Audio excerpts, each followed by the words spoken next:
Welcome to another Northern Monkeys datasheet review. This time we're looking at the Space Marine Desolation Squad.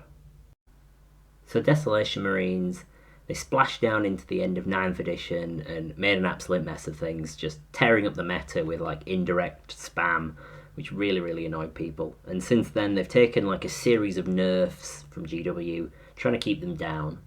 But we've seen them come into the meta a little bit, and especially with the new buffed oath of moment, I think they're in a really interesting place right now. So just looking at these guys in terms of raw stats, 200 points for the 5-man squad, which is the only size you can take them in. It's very hefty, way more than Hellblasters or any other like expensive Space Marine squads, you know. These guys are getting on for being almost triple the price of Assault Intercessors. And for that, you kind of don't get a very assuming set of stats. You basically get these Castellan launchers, which are 36-inch range, indirect infantry killers, and you get the Super Frag and the Super Crack rockets, which are basically an anti-vehicle and an anti-infantry profile, respectively. I'd say the Castellan launchers are really the main component you're going to be getting out of this squad. You'll basically be firing off 4 of those, plus the Venga launcher from the Sergeant. And overall, that's quite a lot of indirect fire. And with their other abilities that we'll see and the kind of tech that you can get in Space Marines, you are actually quite primed for getting value out of that, even with this squad's expensive price tag. So the ability on this squad, target to optics, as long as they remain stationary, they get the ignores cover ability. Now this is quite good. For those that don't know, indirect fire, which again is the primary way of getting value out of these guys, essentially has a problem where any time that they fire, they're -1 to hit, and a roll of 1 to 3 always fails, as well as your opponent getting cover. Now obviously that's quite a lot of restrictions on indirect, however, they don't really care about this. The Desolation Squad, they have that 36-inch range, which is a lot of the map, which is something we'll discuss later. And they have ignores cover as long as they stand still, so you're not going to really need to move with that very long range that you have. That combined with the Oath of Moment means that you're just going to, basically, even though you're hitting on 4s, you're re-rolling everything, so you have a 75% hit rate, that's pretty good. You got +1 to wound, which gets around the potential low strength you have on these guys, and the ignore cover, which is another one of the indirect penalties. So overall, these guys just have a very strong profile for leveraging that indirect fire, and there's a lot of ways to get value out of this, which we'll discuss later. When it comes to the loadout of these guys, there's only 2 real decision points. It's the Frag versus the Crack on their rockets, and then it's the Venga launcher replacing the Sergeant's gun.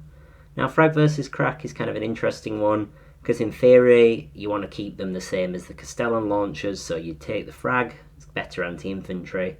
However, you'll generally be firing at enemy infantry like indirectly, so do you really need that to be the same? And Space Marines tend to struggle more with dealing with heavily armoured enemies, so you might want to take the crack grenades. But the issue there is they're only AP -2 and strength 10, so a lot of the times you're going to be wounding on 5s, so you're generally going to need Oath in order to get these guys to like take care of vehicles. But there's a few good things about these rockets, you know, they're 48-inch range, so hopefully you could shoot an enemy vehicle without exposing yourself to too much fire back, because these guys will get shredded if your opponent can see them. So it's a bit of a toss-up which of the Frag or Crack you want to take for these guys with their funny rockets. However, I would say you always want to take the Venga launcher on the Sergeant. Not only is it D6 shots, it is also indirect fire like your Castellan launchers, and it's strength 7, AP 1, 2 damage. This thing can really take a chunk out of enemy units, especially with Oath of Moment, you know, it'll kind of be almost the majority of the unit's output into certain targets like enemy Space Marines who have multiple wounds. So definitely take the Venga launcher. It's going to help this unit fulfill its purpose, which is just firing away with indirect for the entire game. It was a bit of a tricky one when I was trying to come down to which detachment you might get the most benefit out for these guys. However, I think there's only one real thing to consider, and that is how do you improve their output. Because with their indirect fire, their durability shouldn't really be an issue. You know, if they're getting shot, there's already been kind of a breakdown.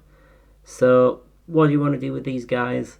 Well, Gladius, Storm of Fire, it lets them move and still have the ignores cover bonus. And then if you're in the Devastator Doctrine, which you know you might want to do to advance these guys to get them in range of a particular juicy target, then Storm of Fire, +1 AP, ignores cover, absolutely great buff for these. It'll really help them do damage into stuff and like go from doing a lot of damage to a squad to completely wiping them out. So it is genuinely something that's worth considering on them. If you did have a leader in them for whatever reason, Fire Discipline also gives them that sustained hits. If you're firing into the Oath of Moment target, which you generally want to be with these guys, then it can get good value. However, I think at that point you're spending way too many points on this squad. So they are good in Gladius, which is always nice to see because Gladius is the best Space Marine detachment. Vanguard Strike also has a tasty way of boosting their AP thanks to the Strike from the Shadows stratagem. You'll always be more than 12 away at what you're firing with these guys, and just being able to get that extra pip of AP with already ignoring cover on this squad, it's quite a nice little damage boost, even if the hit bonus that you get from that is wasted. So Anvil Siege Force, this is one where I think these guys do actually really shine, which, you know, it's typically the Imperial Fists have been kind of an indirect enjoying Space Marine detachment, and they're definitely true with these guys. There's two stratagems in particular that stand out for these guys. Battle Drill Recall, this gives them sustained hits 1, and if they stand still, which you're going to want to do with these guys to get that ignores cover ability, you then also get critical hits on 5s. So all of a sudden this squad can really turn up its amount of damage with this. And no threat too great, it can actually let them do some damage to enemy vehicles and monsters with this stratagem. Whether or not it's worth it, it's kind of dubious at 2 CP, but you know, it might just let you finish off the enemy, really powerful enemy vehicle that's behind a wall, and it might be worth it at the end of the day. I think Anvil Siege Force should genuinely consider these guys. And finally, Librarious Conclave. There's one little thing in this detachment that makes me think it's maybe worth it. You can put a Librarian in this squad, which will then allow you to access the Divination Discipline buff, which will let them reroll hit rolls and wound rolls of 1. So that's quite a good efficiency booster for these guys. You might not necessarily have to fire into the Oath of Moment target with these. And as well as that, being able to get lethal hits on them with a stratagem, it's actually quite nice just for upping the amount of damage you can get. Really do think it's maybe worth considering in Librarious. However, that is already quite a busy detachment, so maybe there isn't room for these guys necessarily. You can put all sorts of different leaders in this squad. Librarians, Tech Marines, Chief Librarian Tigerius for some reason can go in there, Ancients. However, I think unless you're trying to do the bits of synergies in the Librarious detachment, there's almost no reason to take a leader in this squad. What this squad wants to do is sit out of line of sight and chip away at your opponent, and you're just wasting more points by putting any leader in this unit. So I'd strongly advise against that. So I would like it known that my thoughts on these guys are probably a bit biased because I think they look really stupid. This sergeant, especially with the gigantic gun, they just look ridiculous. They're like very much the like pinnacle of that like Primaris over design, where these guys all just have like boring intercessor bodies, but then these stupid looking Nerf guns that are taped together. I really don't like love how these guys look. I think if you've got some old Devastators knocking around with missile launchers, they're a really good shout for just subbing in to replace the squad of these guys because, yeah, not the best work from GW. However, if we're going to be a bit more objective and talk about the actual stats of these guys, then I think there's quite a lot to them. Now, I never really considered these guys too much, but looking at them, they do genuinely have play.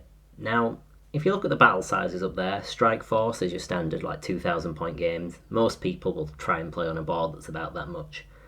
Now, if you remember, these guys have 36-inch range on all their guns as a minimum. So you covering like out of that 44 and 60, you're covering over half the board.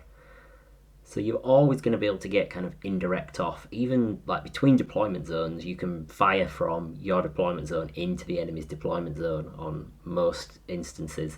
From behind cover, it can be really good.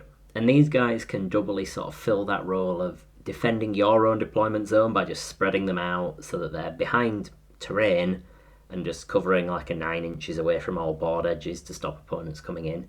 And just sort of pelting your opponent with the Venga launcher and the Castellan launchers. You don't really want to be trying to use those rockets unless you're like really desperate. So yeah, that's quite good. And lots of enemies, like for example Death Guard, they've started using, if they've got a spare like 50 points, they take a tallyman and just have him sit on their home objective. You know, they don't always get the sticky objectives ability on every detachment now. So they'll just have a tallyman hanging out, blocking out your deep strike, farming command points, holding primary. These guys will kill him in a turn or two. So while necessarily it's not the most reliable thing, your opponent knows it might happen. And if you get lucky with that Castellum launcher, it might just sort of do it in one turn.